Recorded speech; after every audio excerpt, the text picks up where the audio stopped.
Requested version, UC Bendo set, pero pwede daw gamitin as coin changer. Pero piso lang yung set dito, piso lang ang pwedeng ilagay.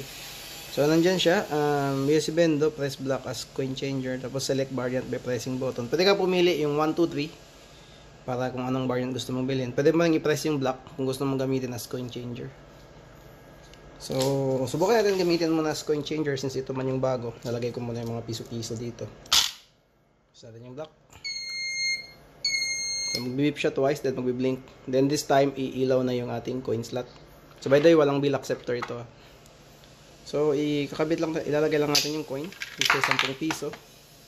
Then let's say another 5 peso.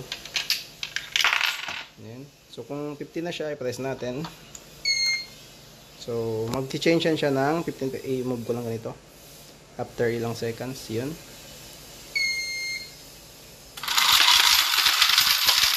So, ihulog niya yung mga coins.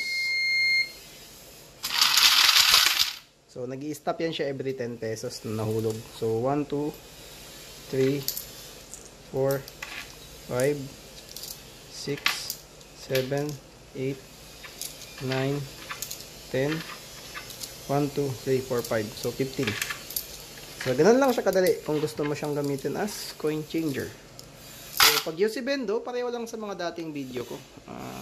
I think hindi ko na kailangan i-video ito kasi may separate video ko parang ginagamit ko sa UC Bendo. Ganun lang din, press mo yung button, tapos ihulog mo, magsasabi siya kung magkano. Pipili ka kung ilang piraso, let's say gusto mo 3 piraso. Then sabihin niya sa'yo kung magkano, then ihulog mo lang yung pera na yun. Then ilalabas na yung UC pati yung sukli. So ganun. So pwede mo na siyang gamitin as coin changer din.